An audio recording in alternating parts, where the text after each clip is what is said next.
Olá, bem-vindos a mais uma viagem na história. A nossa jornada de hoje nos leva a uma fortaleza alemã na frente russa, aonde os alemães lutaram até a morte. Uma história incrível.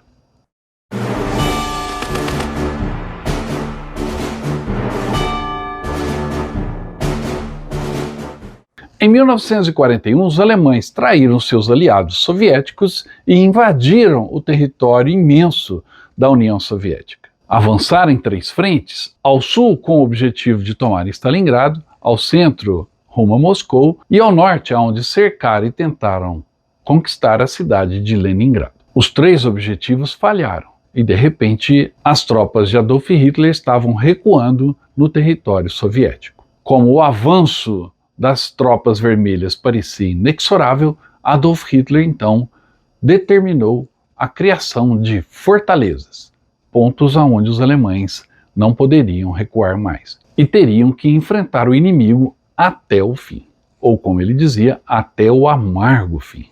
Adolf Hitler teve muitas ideias ruins no decorrer da Segunda Guerra Mundial, mas talvez a pior tenha sido a sua decisão de criar fortalezas, entre aspas, na frente oriental. Eram vilas ou cidades que ele declarou serem fortalezas, ordenando aos defensores alemães destes locais que deveriam lutar até a morte, em vez de recuar ou se render. Em geral, essa fortaleza foi a resposta de Hitler à dramática mudança da sorte na frente oriental, após os desastres de Stalingrado e Kursk. No início de 1944, poderosos exércitos soviéticos estavam avançando em todas as frentes, e uma Wehrmacht esfarrapada pouco podia fazer, além de tentar recuar o mais rápido possível. Desde Stalingrado, o maior medo do soldado alemão era ser cercado e morrer na armadilha, ou então ser capturado e enviado para a Sibéria. A tendência é que eles lutariam até onde desse e depois fugiriam. A solução de Hitler para este problema não foi enviar reforços ou mais equipamentos para seus homens sitiados, ou mesmo um apoio mais eficaz da Luftwaffe. Nenhuma dessas coisas era mais possível naquele momento da guerra. A resposta do Führer foi então apontar para certos setores do mapa, esta ou aquela localidade, e declará-la uma fortaleza a ser mantida a todo custo. Sua teoria era que, mesmo se estivesse cercada, esta fortaleza prenderia tropas soviéticas suficientes e bloquearia estradas que impediriam o avanço inimigo, fazendo valer a pena o número de homens sacrificados. Seus generais, como sempre, achavam que isso era loucura, mas nada faziam. A última coisa que a Alemanha precisava naquele momento eram mais baixas e divisões sacrificadas. Mas Hitler conseguiu, ao emitir a Ordem número 11, de 8 de março de 1944. O decreto ordenava a criação de fortalezas no fronte, cidades, vilas e aldeias que deveriam, ao serem cercadas, resistirem e amarrar o máximo de força inimiga possível.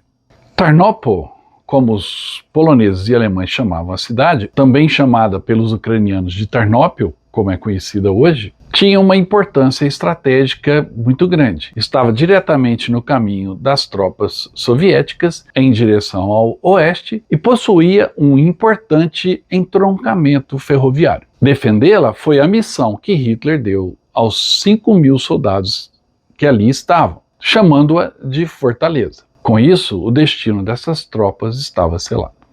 Ternopil, ou em alemão Tarnopol, era uma pitoresca cidadezinha às margens do rio Seret, no oeste da Ucrânia, e foi a primeira das fortalezas de Hitler na frente leste. Em 1944, Tarnopol era uma cidade de 35.000 habitantes, que se localiza a cerca de 40 quilômetros a oeste da antiga fronteira soviético-polonesa na margem do rio Seret. A cidade era polonesa desde 1920 e foi anexada pelos soviéticos em 1939 e depois capturada pelos alemães em 1941 durante a Operação Barbarossa. Essa cidade era vital, pois tinha um centro de transporte com várias linhas ferroviárias que a atravessavam, sendo a linha Lvov a Odessa uma das mais importantes desse entroncamento, pois esta era a última linha ferroviária a leste dos Cárpatos, ligando as duas cidades, Lvov a Odessa. Cortar a linha de trem forçaria os alemães a abastecer suas forças através de uma longa rota passando pela Romênia, o que certamente dificultaria ainda mais a situação alemã naquele setor. Tarnopol está em uma área plana, embora tenha algumas colinas baixas. Parte da cidade fica às margens do rio Seret, formando um lago e um pântano, nos subúrbios localizados a oeste, existindo ali uma barragem que fazia a ligação entre as duas partes da cidade. A guarnição alemã em Tarnopol era de 4.600 soldados, e as fortificações se localizavam num raio de 2 a 3 quilômetros no centro da cidade. Como a cidade não tinha uma pista de pouso, a guarnição, quando foi cercada, teve que ser abastecida com lançamentos aéreos pelos alemães.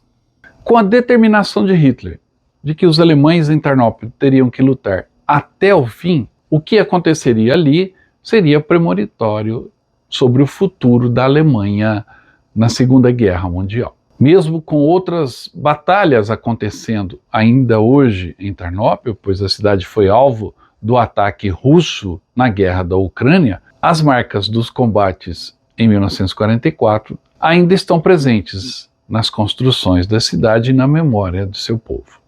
A cidade foi atacada, então, em 9 de março de 1944, por forças da Primeira Frente Ucraniana Soviética com força total. Declarada a fortaleza por Hitler em 10 de março, Tarnopol estava pouco preparada para a defesa alemã.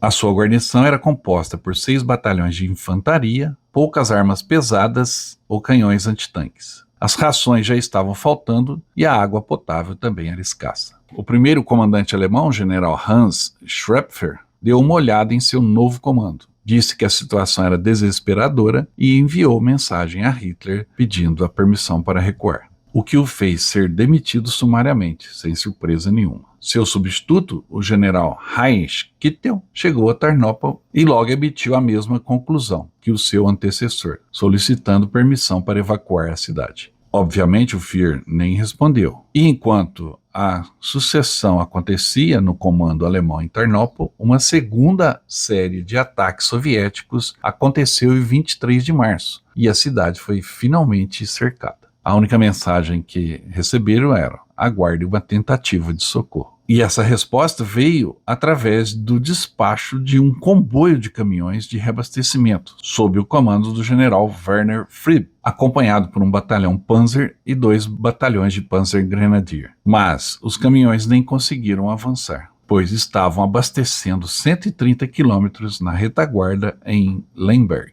De qualquer forma, os tanques partiram sem os caminhões, em 25 de março, não para reabastecer Tarnopol, ou mesmo para evacuar as tropas alemãs. Em vez disso, foi um ataque de socorro, uma operação realizada na vaga esperança de causar aos soviéticos algum nível indeterminado de dano e obrigá-los a recuar. Obviamente, o ataque de Frieb foi um fracasso. Encontrou forte resistência, artilharia e fogo antitanque, e estradas minadas, o que reduziu o movimento dos panzers, que praticamente se arrastavam lentamente. Após pesadas perdas, incluindo a morte de um comandante de regimento, Frieb cancelou tudo, dizendo: ainda bem que os caminhões não apareceram, o fogo soviético teria destruído todos. No interior da cidade de Tarnopol, a tragédia se desenrolava de forma previsível. A artilharia soviética, posicionada no terreno alto ao redor da cidade, atirava para todo lado, e as perdas alemãs se acumulavam. Em 1º de abril de 44, mais da metade dos quase 5.000 defensores haviam se tornado vítimas. O bolsão alemão estava encolhendo constantemente sob a pressão dos ataques de 5 divisões soviéticas. E o general Kittel foi demitido. O terceiro comandante de Tarnopol, o general von Neindorf, ele chegou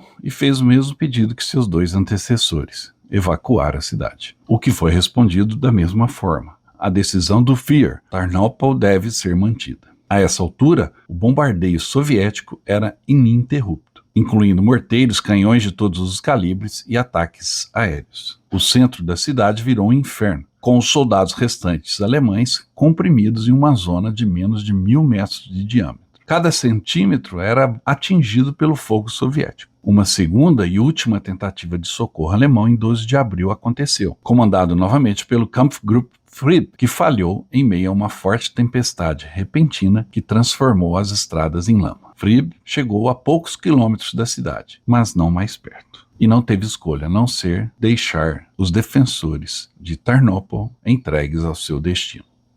O destino das tropas alemãs em Tarnopol foi premonitório. Foi uma amostra do que viria para a Alemanha a partir daquele momento.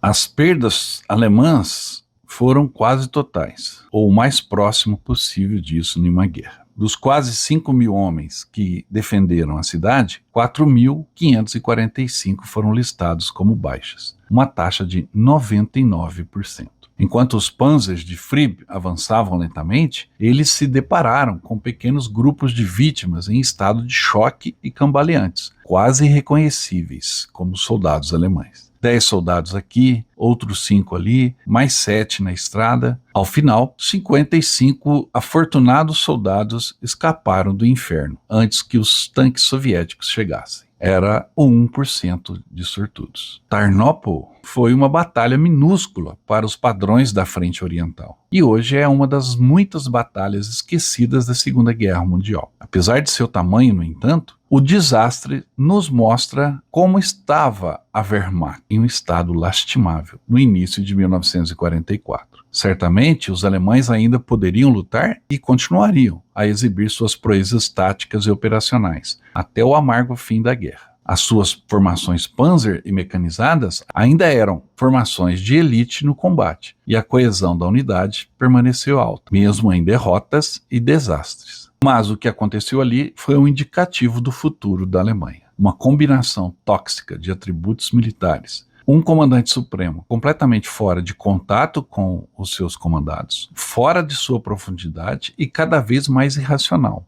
Um homem que pensava que ao declarar uma cidade como uma fortaleza, magicamente a transformaria em uma. Um corpo de oficiais de Estado-Maior e comandantes que balançava a cabeça contrariamente à ordem ridícula de Hitler em seu QG, mas que faziam tudo o que lhes era ordenado pelo Führer. E milhões de soldados comuns que estavam dispostos a lutar por uma causa e morrer em seus postos. E essa chance foi oferecida a eles pelo seu líder. Tarnopol é a prova viva de que não se faz e não se ganha uma guerra apenas com ordens de comando. É preciso planejamento, estratégia, logística e muitos outros fatores em um combate decisivo. Hitler não aprendeu essa lição. Das war ein Befehl! Der Angriff Steiners war ein Befehl! Era isso que eu tinha por hoje. Espero que você tenha gostado desse vídeo. Se gostou, não esqueça de dar um like, deixar o seu comentário e também se inscrever no canal. E eu queria aproveitar e agradecer a Elizabeth Leubel, que enviou aqui para o canal Viagem na História o livro Memórias de um Adolescente Brasileiro na Alemanha Nazista, onde ela narra as aventuras e desventuras de seu irmão durante a Segunda Guerra Mundial na Alemanha. O livro é muito gostoso de ler, traz informações importantes e a memória viva do personagem principal. A Elizabeth nos enviou 2 e eu vou sortear um em breve aqui para os inscritos no canal. Deixa aí no seu comentário se você quer participar desse sorteio, tá bom? E falando em sorteio, não se esqueça da promoção dos 200 mil inscritos aqui no canal Viagem na História. Estamos iniciando agora a venda do segundo lote das camisas. Adquirindo a camisa, você concorre a um pacote de viagem para os 80 anos do Dia D, que acontecerá em 2024. Participe! Para adquirir a camisa é fácil, é só entrar em contato pelo nosso WhatsApp. Logo, logo eu quero mostrar sua foto aqui com a camisa do Viagem na História também.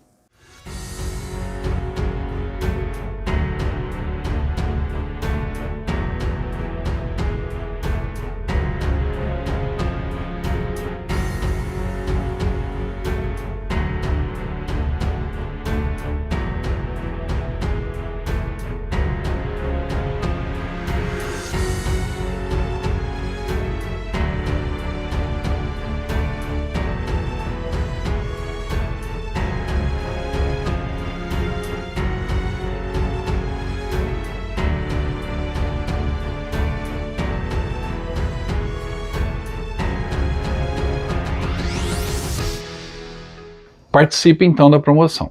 E eu volto logo com mais histórias de guerra. Até mais.